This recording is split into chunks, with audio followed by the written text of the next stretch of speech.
Hello ನಮಸ್ತೆ, ನಾನು ನಿಮ್ಮ Akshita. Welcome to family logs.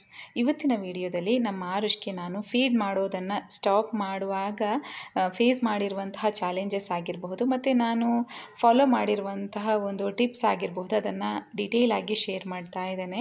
ಪ್ರತಿಯೊಬ್ಬ ತಾಯಿ, ಪ್ರತಿಯೊಬ್ಬ ಮಗುನೂ ಈ ಒಂದು ಸ್ಟೇಜನ್ನು ಕ್ರಾಸ್ ಮಾಡಿ ಬರಲೇಬೇಕು.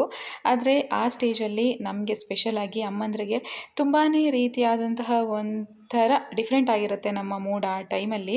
ಅದು ಮಗುವಿಗೆ ಮಾತ್ರ ಅಲ್ಲ, ತಾಯಿಗೆ ಕೂಡ ಒಂದು ಹೊಸ ರುಟೀನ್ ಅಲ್ವಾ. ಆ ಒಂದು ಚೇಂಜಸ್ ಅಂದರೆ ಆ ಒಂದು ಟ್ರಾನ್ಸಿಷನ್ ತುಂಬ ಕಷ್ಟ ಅಂತ ಹೇಳಬಹುದು.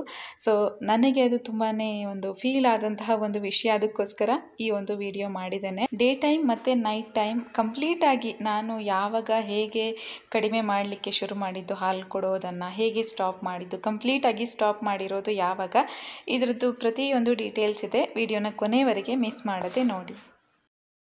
Teddy bear jump up high and good night. Teddy bear sleeping. Say good night.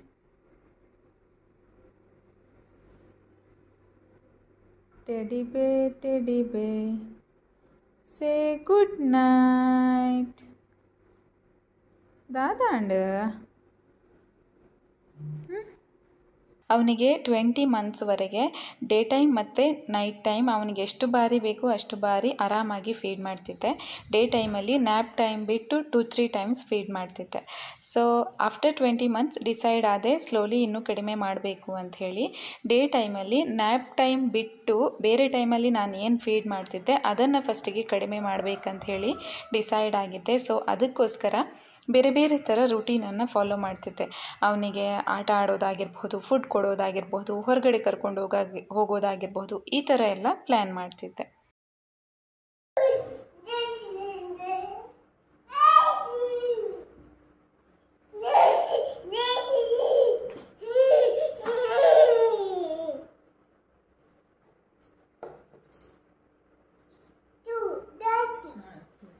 ಪ್ರತಿಯೊಂದು ಸ್ಟೇಜ್ ಇದ್ದು ಫಸ್ಟ್ ಡೇ ಅಥವಾ ಸೆಕೆಂಡ್ ಡೇ ಕ್ಯಾಪ್ಚರ್ ಮಾಡಿರುವಂತಹ ಕ್ಲಿಪ್ಸನ್ನು ನಾನಿಲ್ಲಿ ಹಾಕಿರೋದು. ಸೊ ಇನಿಷಿಯಲ್ ಡೇಸಲ್ಲಿ ಈ ಥರದ್ದೊಂದು ಟ್ರಾನ್ಸಿಷನ್ ಇರುವಾಗ ಕಿರಿಕಿರಿ ಆಗೋದು, ಇರಿಟೇಟ್ ಆಗೋದು ಇದ್ದೇ ಇರುತ್ತೆ. ತುಂಬ ಬೇಜಾರು ಮಾಡ್ಕೊಳ್ತಾರೆ, ತುಂಬ ಇರಿಟೇಟ್ ಆಗ್ತಾರೆ, ತುಂಬ ಮೆಸ್ಸಿ ಮಾಡ್ತಾರೆ. ಬಟ್ ನಾವು ಆದಷ್ಟು ಕಾಮಾಗಿರೋದಕ್ಕೆ ಪ್ರಯತ್ನ ಪಡಬೇಕು. ಯಾಕಂದರೆ ಅವರಿಗೆ ಇನ್ನೂ ಅಷ್ಟೊಂದು ಗೊತ್ತಾಗೋದಿಲ್ಲ ಅಲ್ವಾ. ಚೇಂಜ್ ಆಗ್ತಾ ಇದೆ ಅಂತ ಗೊತ್ತಾಗ್ತದೆ, ಆದರೆ ಯಾಕೆ ಏನು ಅಂತ ಹೇಳಿ ಅವರಿಗೆ ಗೊತ್ತಾಗೋದಿಲ್ಲ, ನಮಗೆ ಮಾತ್ರ ಗೊತ್ತಿರೋದು. ಹಾಗಾಗಿ ಅಮ್ಮಂದರು ನಾವು ಸ್ವಲ್ಪ ತಾಳ್ಮೆಯಿಂದ ಇರಬೇಕಾಗ್ತದೆ. ಅವನಿಗೆ ಇಷ್ಟ ಆಗುವಂತಹ ಟಾಯ್ ಆಗಿರಬಹುದು, ಅವನಿಗೆ ಇಷ್ಟ ಆಗುವಂತಹ ಫುಡ್ ಆಗಿರಬಹುದು, ಅಥವಾ ಅವನಿಗೆ ಇಷ್ಟ ಆಗುವಂತಹ ಸಾಂಗ್, ಅಂದರೆ ನಾನಿಲ್ಲಿ ಹೇಳ್ತಾ ಇರೋದು ಆಡಿಯೋ ಸಾಂಗ್, ಅದನ್ನು ಹಾಕ್ತಿದ್ದೆ. ಟಿ ವಿ ಹಾಕಿ ಕನ್ವಿನ್ಸ್ ಮಾಡಬಹುದು, ಆದರೆ ಅವನಿಗೆ ಟಿ ವಿ ಅಂದರೆ ಅಷ್ಟೊಂದು ಇಷ್ಟ ಆಗೋದಿಲ್ಲ. ಒಂದು 15 ನಿಮಿಷ 20 ನಿಮಿಷ ಇಷ್ಟಪಟ್ಟು ನೋಡ್ತಾನೆ. ಅದಾದಮೇಲೆ ಅವನಿಗೆ ಏನು ಇಷ್ಟ, ಅವನಿಗೇನು ಬೇಕು ಅದಕ್ಕೆ ಹಠ ಮಾಡ್ತಾನೆ. ಸೊ ನನಗೆ ಟಿ ವಿ ಹಾಕೋದು ಅಷ್ಟೊಂದು ಕೆಲಸ ಮಾಡಲಿಲ್ಲ. ಅದಕ್ಕೋಸ್ಕರ ಬೇರೆದೆಲ್ಲ ನಾನು ಪ್ರಯತ್ನ ಪಡ್ತಿದ್ದೆ. ಫುಡ್ ಮಾತ್ರ ಫ್ರೂಟ್ಸ್ ಆಗಿರೋದ್ರಿಂದ ಅದು ಕೂಡ ನಾನು ಮಾರ್ಚ್ ಆ ಟೈಮಿಗೆ ಶುರು ಮಾಡಿದ್ದಲ್ವ. ಮಾರ್ಚ್, ಏಪ್ರಿಲ್, ಮೇ ನಂದು ಮೇಯ್ನ್ ಚೇಂಜಸ್ ಇದ್ದಂಥ ಮಂತ್ಸ್. ಹಾಗಾಗಿ ಸಮ್ಮರ್ ಇದ್ದಿದ್ದರಿಂದ ನಾನು ಫ್ರೂಟ್ಸ್ ಅವನಿಗೆ ತುಂಬ ಆಫರ್ ಮಾಡ್ತಿದ್ದೆ, ಬೇರೆ ಬೇರೆ ಥರದ್ದು ಫ್ರೂಟ್ಸ್. ಈಗ ಅವ್ರದ್ದು ಟೋಡ್ಲರ್ ಏಜ್ ಇರೋದ್ರಿಂದ ಅವರಿಗೆ ಏನು ವಿಷಯ ಆಗುತ್ತೆ ಅದು ಕರೆಕ್ಟಾಗಿ ನೆನಪಿರುತ್ತೆ. ಸೊ ಈ ಏಜಲ್ಲಿ ಸ್ವಲ್ಪ ಟ್ರಾನ್ಸಿಷನ್ ಕಷ್ಟ ಆಗುತ್ತೆ. ಮತ್ತೇನೆಂದರೆ ಟೋಡ್ಲರಿಗೆ ಕೂಡ ಫೀಡಿಂಗ್ ಮಾಡೋದು ಮುಖ್ಯನೇ ಆಗುತ್ತೆ. ಅವರಿಗಿರುವಂತಹ ಸ್ಟ್ರೆಸ್ ಕಡಿಮೆ ಮಾಡಲಿಕ್ಕಾಗಿರ್ಬಹುದು, ಅಥವಾ ಟೀತ್ ಎಲ್ಲ ಬರುವಾಗ ಅದರಲ್ಲಿ ನೋವಿರುತ್ತಲ್ವ ಅದನ್ನು ಕಡಿಮೆ ಮಾಡೋದಕ್ಕಾಗಿರಬಹುದು, ಅಥವಾ ಫುಡ್ಡಲ್ಲಿ ಕೂಡ ಅವರಿಗೆ ಏನೋ ಒಂದು ಫ್ಲೇವರ್, ಟೇಸ್ಟ್ ಅದರದ್ದು ಕೂಡ ಗೊತ್ತಿರುತ್ತೆ. ಮತ್ತು ಅವರಿಗೆ ಹಾಲು ಕುಡಿಯುವಾಗ ಒಂದು ಸೂದಿಂಗ್ ಅಂತ ಫೀಲ್ ಆಗುತ್ತೆ. ಸೊ ಅದರದ್ದೆಲ್ಲ ಅವರಿಗೆ ಅಂದಾಜಿರೋದ್ರಿಂದ ಸ್ವಲ್ಪ ಚೇಂಜ್ ಮಾಡೋದಕ್ಕೆ ಕಷ್ಟ ಆಗುತ್ತೆ. ಕಹಿ ಏನಾದರೂ ಹಚ್ಚಿ ಎಲ್ಲ ಫೀಡಿಂಗ್ ಸ್ಟಾಪ್ ಮಾಡಬೇಕು ಅಂತ ಕೂಡ ತುಂಬ ಜನ ಆ ಥರ ಎಲ್ಲ ಕೂಡ ಮಾಡ್ತಾರೆ. ಬಟ್ ನನಗೆ ಆ ಥರ ಮಾಡೋದಕ್ಕೆ ಪರ್ಸ್ನಲಿ ಇಷ್ಟ ಇರಲಿಲ್ಲ. ಯಾಕಂದರೆ ಅವನಿಗೆ ಇದು ಒಂದೇ ಸೋರ್ಸ್ ಅಂತ ಹೇಳಿ ನಾನು ಅವನಿಗೆ ಫೀಡ್ ಮಾಡಿರುವಂತಹ ದಿನಗಳು ಕೂಡ ಇವೆ. ನನಗೆ ಹೇಳೋದಕ್ಕೆ ಆಗೋದಿಲ್ಲ, ಬೆಡ್ ಮೇಲೆ ಇರಬೇಕು ಅಂತ ಇದ್ರೂ ಕಷ್ಟಪಟ್ಟು ಎದ್ದು ಕುತ್ಕೊಂಡು ಅವನಿಗೆ ಫೀಡ್ ಮಾಡ್ತಾ ಇದ್ದೆ. ಸೊ ಏನೋ ಒಂಥರ ಇದೇ ಅಮೃತ ಅವನಿಗೆ ಕೊಡ್ತಿರೋದು, ಅವನಿಗಿದೇ ಒಂದು ಸೋರ್ಸ್ ಅಂತ ಅಂದ್ಕೊಂಡು ಫೀಡ್ ಮಾಡಿರುವಂಥ ಹಾಲಿಗೆ ಕಹಿ ಹಾಕಿ ಅವನೇನೋ ಇಷ್ಟಪಟ್ಟು ಆಸೆಪಟ್ಟು ಹತ್ತಿರ ಬರುವಾಗ ಅದನ್ನು ಅವನಿಗೆ ತಿನ್ನೋದಕ್ಕಾಗೋದಿಲ್ಲ ಅಂತ ಹೇಳಿ ಸ್ಟಾಪ್ ಮಾಡೋದಕ್ಕಿಂತ ಅವನು ಆರಾಮಾಗಿ ಹೇಗಾದರೂ ಅವನಿಗೆ ಇದು ಖಾಲಿಯಾಗಿದೆ ಅಥವಾ ಇನ್ನಿಲ್ಲ ಆ ಥರ ಅವನು ಸ್ಲೋಲಿ ಮರಿಬೇಕು ಇದನ್ನು ಅಂತ ಹೇಳಿ ಅಂದ್ಕೊಂಡು ಈ ಒಂದು ವೇನ ನಾನು ಚೂಸ್ ಮಾಡ್ಕೊಂಡಿದ್ದೆ. ಬಟ್ ಟು ಬಿ ಆನೆಸ್ಟ್ ಅವನಿಗೆ ಇವಾಗಲೂ ನೆನಪಿದೆ, ನಾನು ಒಂದು ದಿನ ಅಮ್ಮನ ಹಾಲು ಕೊಡ್ತಿದ್ದೇನೆ ಅಂತ ಹೇಳಿ. ನಾವು ತುಳುವಲ್ಲಿ ಹಾಲಿಗೆ ಪೇರ್ ಅಂತ ಹೇಳ್ತೇವೆ, ಆದರೆ ಅವನಿಗೆ ಉಚ್ಚಾರ ಬರೋದಿಲ್ಲ. ಸೊ ಪೇಯಿ ಅಂತ ಹೇಳ್ತಾನೆ.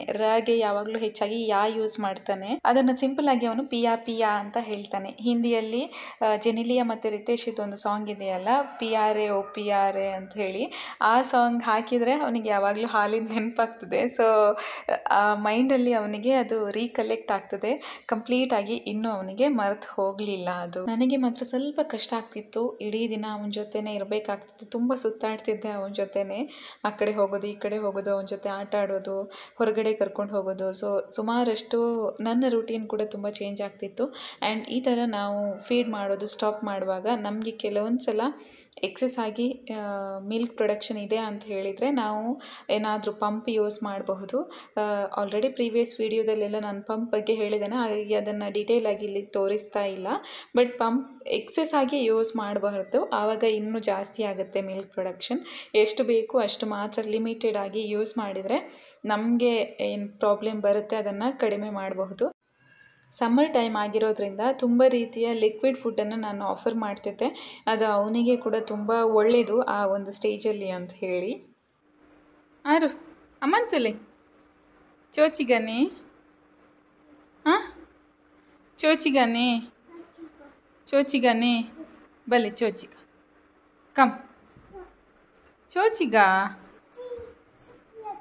ಹಾಂ ಶಿತಿ ಅಕ್ಕ ಪೋಲ್ ಚೋಚಿಗನೆ ಹಾಂ ಚೋಚಿಗನೆ ದಾನೆ ಚೋಚಿಗ ಚೋಚಿಗನೆ ಬಲಿ ಚೋಚಿಗ. ನ್ಯಾಪ್ ಟೈಮಲ್ಲಿ ಬಿಟ್ಟು ಡೇ ಟೈಮ್ ಫೀಡ್ ಮಾಡೋದನ್ನು ಕಂಪ್ಲೀಟಾಗಿ ಸ್ಟಾಪ್ ಮಾಡಿದ್ದೆ. ಈ ಟ್ರಾನ್ಸಿಷನ್ಗೆ ಆಲ್ಮೋಸ್ಟ್ ನಾನೊಂದು 2 ಮಂತ್ಸ್ ತೊಗೊಂಡಿದ್ದೆ. ಬಟ್ ನ್ಯಾಪ್ ಟೈಮಲ್ಲಿ ಫೀಡ್ ಮಾಡೋದನ್ನು ಸ್ಟಾಪ್ ಮಾಡುವ ದಿನ ನಾನು ಆವಾಗದಿಂದ ಇಲ್ಲಿಯವರೆಗೆ ಕ್ಯಾಪ್ಚರ್ ಮಾಡಿರುವಂತಹ ವಿಡಿಯೋ ಇದೇನೆಂದರೆ, ಡೇ ಟೈಮ್ ಫುಲ್ ಅವ್ನು ಹಾಗೇ ಸ್ಪೆಂಡ್ ಮಾಡಿದ ಆಟ ಆಡೋದು, ತಿನ್ನೋದು, ಅದು ಮಾಡೋದು ಇದು ಮಾಡೋದು. ಬಟ್ ನಿದ್ದೆ ಮಾಡಲಿಕ್ಕೆ ರೆಡಿಯೇ ಇರಲಿಲ್ಲ. ಆಲ್ಮೋಸ್ಟ್ ಸಂಜೆ 4 ಗಂಟೆ 5 ಗಂಟೆ ಆಗುವವರೆಗೆ ಕೂಡ ಹಾಗೇ ಇದ್ದ. ಆಲ್ಮೋಸ್ಟ್ ನಿದ್ದೆ ಬರ್ತಾ ಇದೆ, ಆವಾಗ ಬೆಡ್ ಮೇಲೆ ಮಲಗುವ ಅಂತ ಹೇಳ್ತಾ ಇದ್ದ. ಆ್ಯಕ್ಚುಲಿ ನಾನು ಅವನಿಗೆ ಸಾಂಗ್ ಹಾಕಿ ಮಲಗಿಸೋದು, ಹಾಗಾಗಿ ನಾನು ಅವನ ವಾಯ್ಸನ್ನು ಇಲ್ಲಿ ಇಡೋದಕ್ಕಾಗೋದಿಲ್ಲ, ಕಾಪಿರೈಟ್ ಬರುತ್ತೆ ಸಾಂಗಿಗೆ ಅಂತ ಹೇಳಿ.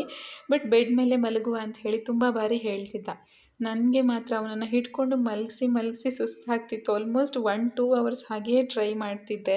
ತುಂಬ ಅಂದರೆ ತುಂಬ ಟ್ರೈ ಮಾಡ್ತಿದ್ದೆ. ನಿದ್ದೆ ಬರ್ತದೆ ಬಟ್ ಮತ್ತೆ ಎಚ್ಚರ ಆಗ್ತಾನೆ. ಅಂದರೆ ಅವನಿಗೆ ಅವನ ರುಟೀನಲ್ಲಿ ಚೇಂಜಸ್ ಆಗ್ತಾ ಇರೋದನ್ನು ಅರ್ಥ ಮಾಡ್ಕೊಳ್ಳುವಷ್ಟು ಅವನು ಬೆಳೆದಿದ್ದಾನಲ್ವ, ಹಾಗಾಗಿ ಸ್ವಲ್ಪ ಕಷ್ಟ ಆಗ್ತಿತ್ತು. ಹಠ ಅಂತ ಅಲ್ಲ, ಬಟ್ ಅವನಿಗೆ ಆ ಚೇಂಜಸನ್ನು ಆಕ್ಸೆಪ್ಟ್ ಮಾಡಲಿಕ್ಕೆ ಆಗ್ತಾ ಇರಲಿಲ್ಲ.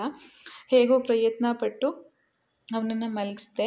ಯಾರಾದರೂ ಬೇರೆಯವರು ಈ ಒಂದು ಟೈಮಲ್ಲಿ ಸ್ವಲ್ಪ ಹಿಡ್ಕೊಂಡು ಆಟ ಆಡಿಸಿ ಅವನನ್ನು ಆ ಒಂದು ನೆನಪಿಂದ ಆ ಕಡೆ ತಂದು ಮಲಗಿಸೋರಿದ್ರೆ ಸ್ವಲ್ಪ ಈಸಿ ಆಗ್ತಿತ್ತು. ಬಟ್ ನಾನೇ ಅವನ ಜೊತೆ ಜಾಸ್ತಿ ಟೈಮನ್ನು ಕಳೆಯೋದ್ರಿಂದ ನಾನೇ ಒಂದು ಈ ಚೇಂಜಸ್ ಮಾಡಬೇಕಾಯಿತು. ಬಟ್ ಆ ಒಂದು ಚೇಂಜಸ್ನ ಅವನು 1 ವೀಕಲ್ಲಿ ಕ್ಯಾಚ್ ಮಾಡ್ಕೊಂಡು ಬಿಟ್ಟ. ನನಗೇನು ಜಾಸ್ತಿ ಕಷ್ಟ ಆಗಲಿಲ್ಲ ಅದು.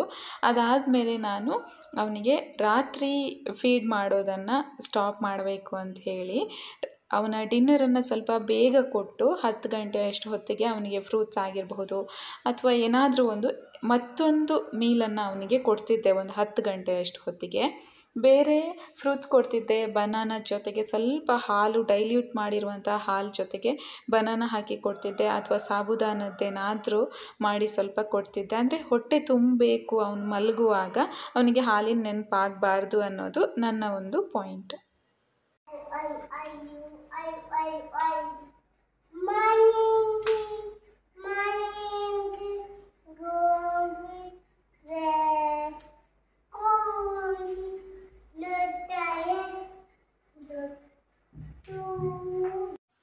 ಡೇ ಟೈಮಲ್ಲಿ ಫೀಡ್ ಮಾಡೋದನ್ನು ಸ್ಟಾಪ್ ಮಾಡಿದಾಗ ರಾತ್ರಿಗೋಸ್ಕರ ವೆಯ್ಟ್ ಮಾಡ್ತಿದ್ದ. ರಾತ್ರಿ ಆಗುವಾಗ ಊಟ ಆದ ತಕ್ಷಣ ಬ್ರಷ್ ಮಾಡುವ, ಸ್ವಲ್ಪ ಸ್ನಾನ ಮಾಡಿ ಬಟ್ಟೆ ಚೇಂಜ್ ಮಾಡಿ ಮಲಗುವ ಅಂತ ಹೇಳಿ ಕೇಳ್ತಿದ್ದ.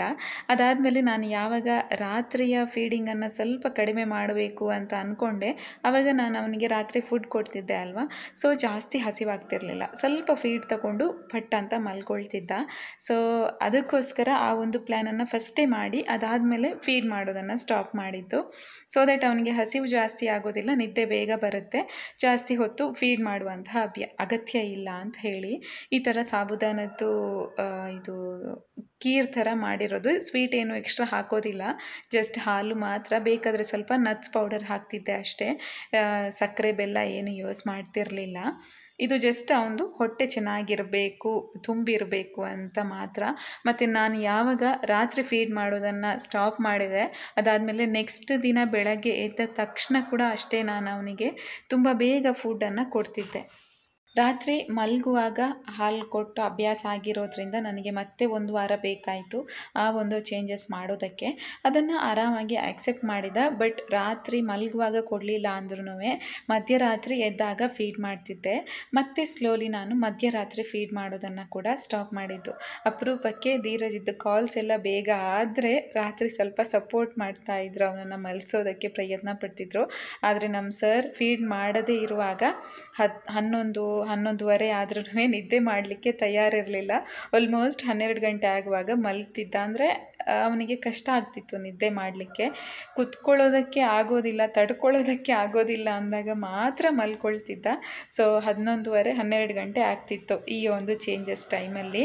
ಅದಾದಮೇಲೆ ಅವನು ರಾತ್ರಿ ನಾನು ಯಾವಾಗ ಅವನಿಗೆ ಮಧ್ಯರಾತ್ರಿ ಫೀಡ್ ಮಾಡಬಾರ್ದು ಅಂತ ಡಿಸೈಡ್ ಆದೆ ನೋಡಿ, ಆವಾಗ ರಾತ್ರಿ ಸ್ವಲ್ಪ ಬಾಟ್ಲಲ್ಲೆಲ್ಲ ನೀರು ಕೊಡೋದಕ್ಕೆ ಪ್ರಯತ್ನ ಪಡ್ತಿದ್ದೆ. ಬಾಟ್ಲಿ ಇಟ್ಕೊಂಡು 1-2-3 ಬಗೆಯ ಬಾಟ್ಲಿ ಇಟ್ಕೊಳ್ತಿದ್ದೆ, ಅವನಿಗೆ ಯಾವುದ್ರಲ್ಲಿ ರೆಡಿ ಇರ್ತಾನೆ ಅದರಲ್ಲಿ ಕುಡೀಲಿ ಅಂಥೇಳಿ. ಬಟ್ ಅವನು ಮಧ್ಯರಾತ್ರಿ ನೀರನ್ನು ಆಕ್ಸೆಪ್ಟ್ ಮಾಡೋದಕ್ಕೆ ತಯಾರಿರಲಿಲ್ಲ. ಸೊ ನಾನು ಅವನು ಎದ್ದೇಳ್ತಿದ್ದ, ಡೈರೆಕ್ಟಾಗಿ ಎದ್ದು ನನಗೆ ಹಸಿವಾಗ್ತಿದೆ, ತಿಂಡಿ ಬೇಕು ಅಂತ ಕೇಳ್ತಿದ್ದ.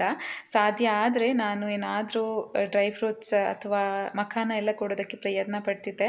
ಬಟ್ ಅದು ಸಾಧ್ಯ ಆಗೋದಿಲ್ಲ ಅಂತ ಇರುವಾಗ ನಾನು ಅವನಿಗೆ ಬೆಳಗ್ಗಿನ ತಿಂಡಿನೇ ರೆಡಿ ಮಾಡಿ ಕೊಡ್ತಿದ್ದೆ. ಅಥವಾ ಏನಾದರೂ ಸ್ವಲ್ಪ ಪ್ರೀವಿಯಸ್ ನೈಟ್ ರೆಡಿ ಮಾಡಿ ಇಡುವಂಥದ್ದು ಏನಾದರೂ ಇದೆ ಅದನ್ನು ಕೂಡ ರೆಡಿ ಮಾಡಿ ಇಟ್ಕೊಳ್ತಿದ್ದೆ. ಇದು ಜಸ್ಟ್ ನನಗೆ 1-2 ವಾರದ್ದು ಕೆಲಸ ಇತ್ತು. ಅವನಿಗೆ ಬರ್ಡೇ ದಿನ 2 ಇಯರ್ಸಿದ್ದು ಬರ್ಡೇ ಯಾವಾಗ ಆಯಿತು ನೋಡಿ, ಆ ದಿನದಿಂದ ರಾತ್ರಿ ಈವನ್ ಮಿಡ್ನೈಟಲ್ಲಿ ಫೀಡ್ ಮಾಡೋದನ್ನು ಕೂಡ ಕಂಪ್ಲೀಟಾಗಿ ಸ್ಟಾಪ್ ಮಾಡಿದ್ದೆ.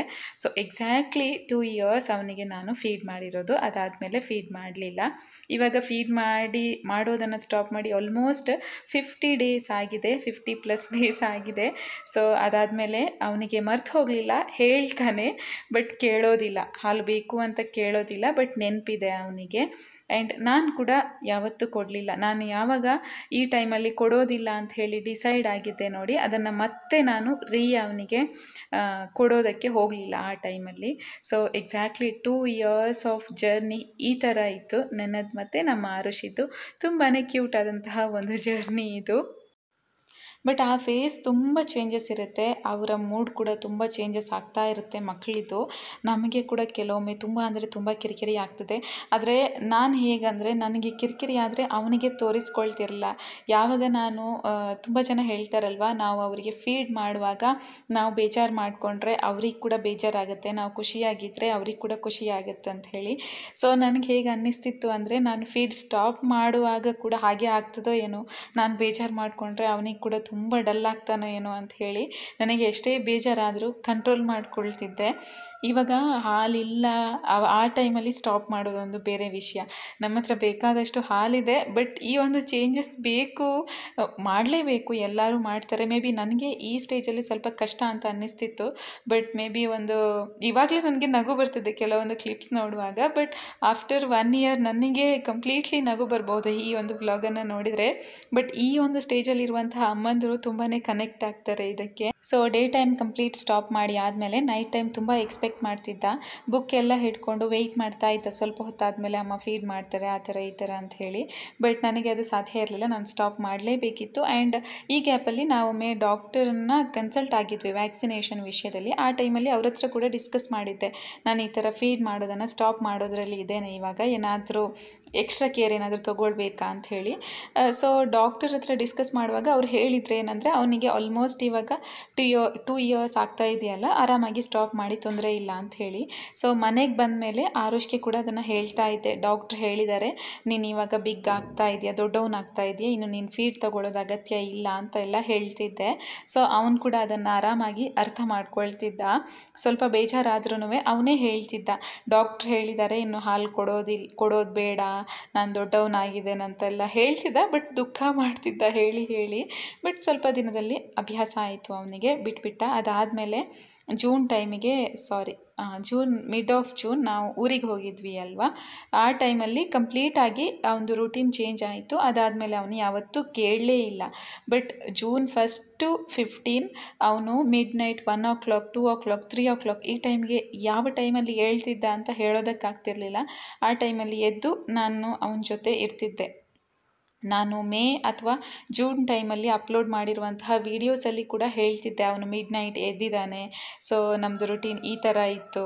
ಅವನನ್ನು ಕರ್ಕೊಂಡು 6 ಗಂಟೆಗೆಲ್ಲ ಪಾರ್ಕಿಗೆ ಹೋಗ್ತಾ ಇದ್ವಿ, ಅಥವಾ 6:30 ಅಷ್ಟೊತ್ತಿಗೆ ಅವ್ನು ತಿಂಡಿ ಎಲ್ಲ ತಿಂದು ಮತ್ತೆ ಮಲಗ್ತಿದ್ದ ಬೆಳಗ್ಗೆ ಟೈಮಲ್ಲಿ. ಸೊ ಇದನ್ನೆಲ್ಲ ನಾನು ಹೇಳ್ತಿದ್ದೆ ಆವಾಗ. ಇದಕ್ಕೋಸ್ಕರನೇ ಆ ಟೈಮಲ್ಲಿ ಅವನ ರುಟೀನ್ ಚೇಂಜ್ ಆಗ್ತಿತ್ತು. ನಾವು ಊರಿಗೆ ಹೋದಾಗ ಏನು ಅವನಿಗೆ ಬೇಕಾಗಿರಲಿಲ್ಲ, ಅವನಿಗೆ ಅಷ್ಟೊಂದು ನೆನಪು ಕೂಡ ಇರಲಿಲ್ಲ. ನೆನಪಾದ್ರೂ ಬೇಕು, ಹಠ ಮಾಡೋದು, ಯೋಚನೆ ಮಾಡ್ಕೊಂಡು ಕೂತ್ಕೊಳ್ಳೋದು, ಎಕ್ಸ್ಪೆಕ್ಟ್ ಮಾಡೋದು, ಆ ಥರ ಎಲ್ಲ ಏನೂ ಇರಲಿಲ್ಲ. ಆರಾಮಾಗಿ ನಿದ್ದೆ ಮಾಡ್ತಿದ್ದ. ಮೇಯ್ನ್ ಪಾಯಿಂಟ್ ಏನಂದರೆ, ಅವನಿಗೆ ಅಲ್ಲಿ ಸುಸ್ತಾಗ್ತಿತ್ತು, ಸೊ ನಿದ್ದೆ ಬರ್ತಿತ್ತು.